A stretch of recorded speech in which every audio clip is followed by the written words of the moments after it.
말씀 보겠습니다. 이 복된 시간에 주신 하나님의 말씀은 골로새서 1장 3절부터 8절 말씀입니다. 골로새서 1장 3절부터 8절 말씀입니다. 말씀 찾으시는 동안 교회 소식 잠시 전해드리겠습니다. 정성분 명예권사님 발인 예배가 오늘 오전 7시 착한 전분 장례식장에서 있습니다. 교회에서는 6시 40분에 출발하도록 하겠습니다. 이상입니다. 말씀 보겠습니다. 골로새서 1장 3절부터 8절 말씀입니다. 한 절씩 교독하겠습니다. 우리가 너희를 위하여 기도할 때마다 하나님 곧 우리 주 예수 그리스도의 아버지께 감사하노라. 이는 그리스도 예수 안에 너희 믿음과 모든 성도에 대한 사랑을 들었음이요 너희를 위하여 하늘에 쌓아둔 소망으로 말미암음이니 곧 너희가 전에 복음 진리의 말씀을 들은 것이라. 이 복음이 이미 너희에게 이르매 너희가 듣고 참으로 하나님의 은혜를 깨달은 날부터 너희 중에서와 같이 또한 온 천하에서도 열매를 맺어 자라는도다. 이와 같이 우리와 함께 종된 사랑하는 에바브라에게 너희가 배웠나니 그는 너희를 위한 그리스도의 신실한 일꾼이요 성령 안에서 너희 사랑을 우리에게 알린 자니라. 아멘. 골로새 교회는 사도 바울이 세운 교회가 아닙니다. 대부분의 학자들이 말하기를 바울이 에베소에서 복음 사역을 할 때에 그곳에 와서 복음을 들었던 에바브라가 자신의 고향인 골로새 지역으로 돌아가서는 그곳에서 복음을 전하게 되고 그리고 복음을 받아들이는 사람들이 생기게 되자 그곳에 교회가 세워진 것이라고 그렇게 이야기를 합니다. 이런 소식을 바울이 로마 감옥에 있을 때 듣게 되는데 그 소식을 들었던 바울은 하나님을 향해서 감사의 기도를 하고 있는 그런 모습을 오늘 우리가 읽은 본문에서 볼 수 있습니다. 3절 말씀인데요. 우리가 너희를 위하여 기도할 때마다 하나님 곧 우리 주 예수 그리스도의 아버지께 감사한다. 그렇게 사도 바울이 하나님을 향해서 감사의 기도를 하고 있습니다. 골로새 성도들의 이야기를 듣고 바울은 하나님 앞에 감사드리는 그런 모습을 우리가 볼 수 있습니다. 왜 바울은 골로새 성도들을 위해서 하나님 앞에 감사를 하고 있는 것일까요? 그것은 그들에게 복음의 열매가 골로새 교회 성도들에게 열렸기 때문에 그렇다라고 그렇게 말씀하고 있습니다. 본문 6절 말씀을 보면 이 복음이 이미 너희에게 이르매 너희가 듣고 참으로 하나님의 은혜를 깨달은 날부터 너희 중에서와 같이 또한 온 천하에서도 열매를 맺어 자라게 되었다. 그렇게 말씀하고 있죠. 복음을 들은 이 골로새 교회 성도들의 삶에 복음의 열매가 맺혀 있다라는 것을 말씀하고 있습니다. 그 열매가 무엇이냐면 4절과 5절에서 말씀하고 있는데 그 복음의 열매는 믿음과 사랑과 소망이라는 열매였습니다. 골로새 교회 성도들의 삶에 이 믿음이라는 열매, 사랑이라는 열매, 소망이라는 열매가 그들의 삶 가운데 열려 있었다라는 것이지요. 이것으로 인해서 바울은 하나님께 감사하다, 그렇게 하나님 고맙습니다, 그렇게 기도를 하고 있다는 겁니다. 그 당시 골로새 지역에는 성도들을 유혹하는 이단 사상들이 있었습니다. 그들은 할례를 지켜야 한다, 그렇게 이야기를 했고 율법에서 그만 그런 음식은 먹어서는 안 된다, 그런 주장도 했습니다. 그리고 구약의 절기를 지켜야 한다, 그런 이야기도 했죠.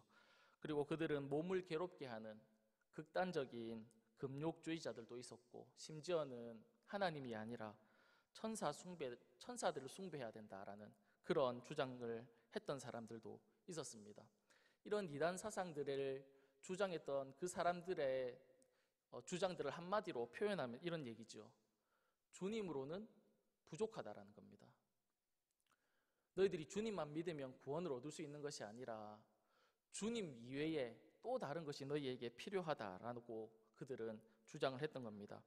그런데 골로새 교회 성도들의 믿음은 어떠했다라고 말씀하고 있냐면, 그런 많은 유혹들 가운데서도, 그런 많은 어려움 가운데서도 오직 예수 그리스도, 그 주님만 붙들고 있는 그런 믿음을 가지고 있었다라는 거죠. 이런 소식을 들었던 사도 바울은 하나님 앞에 감사를 하는 겁니다.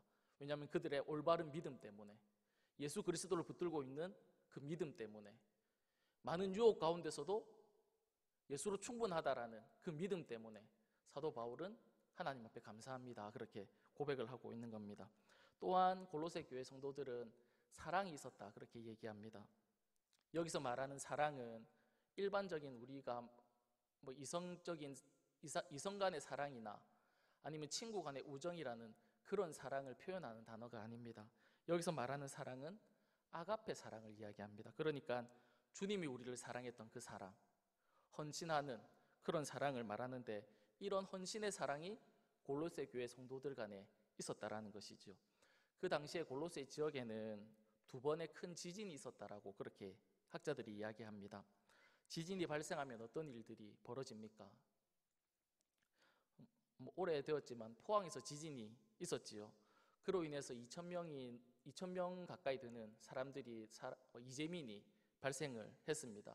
집에 금이 가고 건물이 무너짐으로 인해서 집에 거하지 못하고 학교 강단에서 텐트를 치면서 힘들게 살아가는 그런 사람들이 생겨나게 되었다라는 겁니다.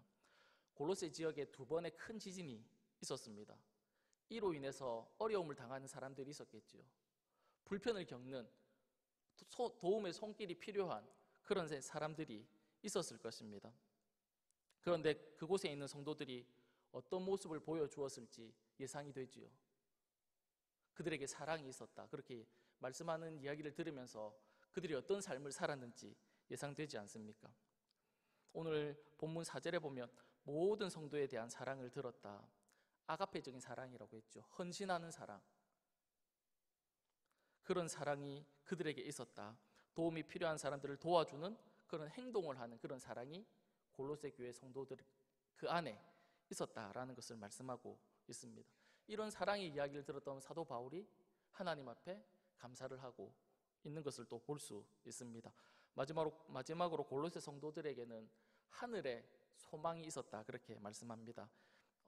하늘에 쌓아둔 소망이 있었다, 그렇게 말씀하는데, 여기서 쌓아둔다라는 것은 2가지 의미를 가지고 있다고 합니다. 하나는 땅에 묻어두는 것, 그것을 쌓았다라고 얘기하고, 또 다른 의미는 하늘에 비축하다, 하늘에 저축하다라는 뜻으로 해석할 수 있다라고 합니다.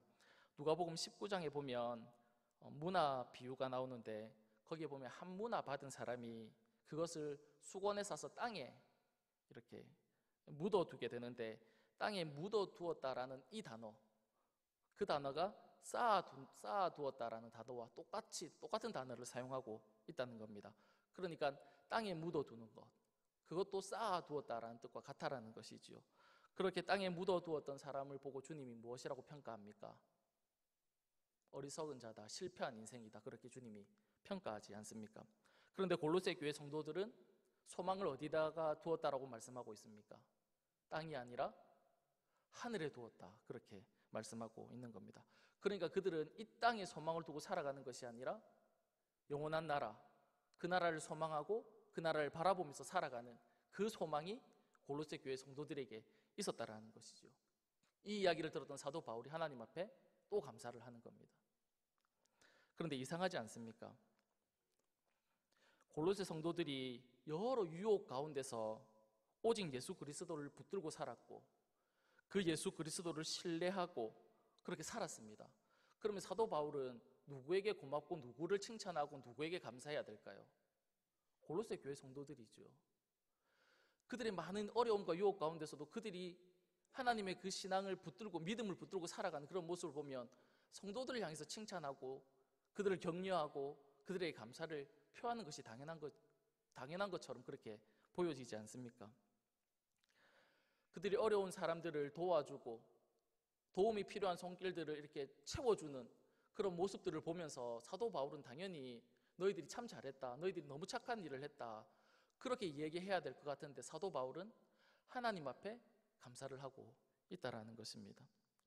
그리고 마찬가지로 이 땅에 소망을 두고 살아가는 것이 아니라 영원한 나라에 소망을 두고 살아가는 그 골로새 교회 성도들을 향해서 사도 바울은 그들을 칭찬해야 될 것 같은데, 오늘 본문을 보면 믿음과 소망과 사랑, 이 모든 것에 대해서 하나님 앞에 사도 바울이 감사하고 있는 모습을 우리가 볼 수 있다는 겁니다. 상식적으로 생각하면 골로새 교회 성도들을 인정해주고 칭찬해줘야 할 것 같은데, 사도 바울은 하나님께 감사를 하고 있다는 것이죠. 사도 바울이 왜 그렇게 하나님을 향해서 감사를 했을까요? 그것은 믿음과 사랑과 소망이 누구에서부터 나오기 때문에 그렇습니까? 주님이죠. 이것을 우리 스스로 만들어낼 수 있습니까? 내가 믿어야지, 내가 하나님을 믿어야지 한다고 우리에게 믿음이 생기는 것일까요? 내가 저 사람 사랑해야지 라고 생각한다고 사랑이 우리 가운데 실천되어지나요? 정말 미워하는 사람이 있으면 우리가 집에서는 그 사람이 보이지 않을 때는 그렇게 생각할 수 있죠. 내가 그 사람을 사랑해봐야지, 내가 그 사람을 품어봐야지, 이렇게 생각할 수 있습니다. 근데 그 사람을 막상 보게 되면 실천하기가 쉽지 않다라는 겁니다. 믿음도 그렇고 사랑도 우리 안에서 만들어낼 수 있는 것이 아니라는 것이지요. 이 땅에 수많은 것들을 보면서 이 땅의 것들이 아니라 영원한 나라, 보이지 않는 것을 소망하면서 살아가는 것이 우리의 힘으로는 불가능하다라는 것입니다.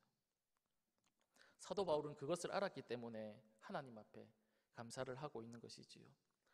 하나님이 믿음을 주시지 않으면 우리가 믿음을 가질 수 없다, 성경은 그렇게 말씀하고 있습니다. 하나님이 그들에게 오직 하나님만을 붙드는 그런 믿음, 오직 하나님만 의지하고 신뢰하는 그런 믿음을 주셨기 때문에 그들은 여러 유혹 속에서도 믿음 위에 굳게 설 수 있었던 것과 같이 사랑도 그렇고 소망도 그러했다라는 것입니다. 하나님으로부터 믿음과 사랑과 소망이 그들에게 주어졌기 때문에 사도 바울은 하나님 앞에 감사하는 겁니다. 하나님 고맙고 감사합니다. 그들에게 올바른 믿음, 바른 믿음, 그들에게 사랑하는 마음, 그들에게 하늘의 소망을 품을 수 있는 그런 것 하나님께서 주셔서 너무 감사합니다. 그렇게 고백을 하고 있다라는 거죠. 그래서 오늘 본문 6절에 이렇게 말씀합니다. 우리 읽었지만 다시 보면 이렇습니다. 이 복음이 이미 너희에게 이름에 너희가 듣고 참으로 하나님의 은혜를 깨달은 날부터 너희 중에서와 같이 또한 온 천하에서도 열매를 맺어 자란다. 그렇게 말씀하지요. 골로새 지역에 에바브라를 통해서 복음이 전해지고 그 복음이 듣고 깨달은 날로부터 이런 믿음과 사랑과 소망의 열매가 그들의 삶에 열렸다라는 겁니다. 그 복음을 들었다는 거죠. 하나님이 우리를 어떻게 사랑하셨는지, 하나님이 어떻게 우리에게 은혜를 베풀어 주셨는지, 하나님이 우리에게 베풀어 주신 긍휼과 우리에게 허락하신 사랑, 이런 이야기를 듣고 깨달은 날로부터 그들의 삶에 이 복음의 열매가 열리게 되었다라는 겁니다. 모두가 다 하나님으로부터 주어졌다라는 것이지요. 말씀을 정리하도록 하겠습니다. 우리나라에는 1년에 4종류의 계절이 존재합니다. 어떤 계절입니까? 봄, 여름, 가을, 겨울이지요. 봄에는 나무에 새싹이 돋아나기 시작합니다. 여름이 되면 봄에 이렇게 생겨난 잎이 점점 더 풍성해지게 되지요. 가을에는 열매를 내어놓고 단풍이 들기도 합니다. 그리고 겨울이 되면 그 잎들이 다 떨어지게 되지요. 열매도 그렇고 잎들도 다 떨어지게 됩니다. 그리고는 다시 나무는 앙상한 그런 모습을 갖추게 됩니다. 마치 죽은 것 같은 그런 모습을 우리에게 보여주게 됩니다. 그런데 그렇게 추운 겨울을 보내고 다시 봄이 되면 어떤 일이 일어납니까? 죽었던 것과 같은 앙상한 나무에서 다시 새싹이 돋아나게 됩니다. 봄이 되었을 때 나무에서 새싹이 돋아나는 이유는 무엇일까요? 봄이 왔기 때문에 그렇습니까? 아니면 나무가 살아있기 때문에 그렇습니까? 나무가 살아있기 때문에 봄이 오면 다시 새싹이 돋아나는 겁니다. 살아있으면 봄이 되면 새싹을 틔우고 가을이 되면 열매를 맺게 되는 것이지요. 그와 같이 우리가 복음을 알고 그 복음을 깨닫게 되면 하나님의 긍휼과 하나님이 우리를 얼마나 사랑하시는지에 대한 그 사랑과 그리고 우리를 향하신 하나님의 그 은혜를 알게 되면, 우리가 깨닫게 되면 우리도 오늘 본문의 말씀처럼 골로새 교회 성도들과 같이 복음의 열매, 믿음의 열매, 사랑의 열매, 소망의 열매를 우리도 맺을 수 있게 된다, 그렇게 말씀하고 있는 겁니다. 사랑하는 여러분, 우리의 삶의 순간순간마다 이 하나님의 은혜, 이 하나님의 긍휼, 이 하나님이 베푸시는 사랑, 그것을 깨달아서 우리의 삶에서도 이런 아름다운 열매들을 맺어가는 저와 여러분의 삶이 다 될 수 있기를 간절히 축복합니다. 다 같이 기도하겠습니다. 살아계신 하나님 아버지, 고맙고 감사합니다. 복음을 듣고 복음을 깨달았던 골로새 교회 성도들 가운데 하나님 믿음과 소망과 사랑의 열매를 맺었던 것과 같이 하나님 우리의 삶에도 이 복음의 열매, 믿음의 열매, 소망의 열매, 사랑의 열매를 풍성하게 맺어서 주님 앞에 칭찬받고 인정받는 하나님 저희들의 삶이 다 될 수 있도록 주님 축복하여 주옵소서. 함께하여 주실 줄 믿고 감사드리며 살아계신 예수님의 이름으로 기도드립니다.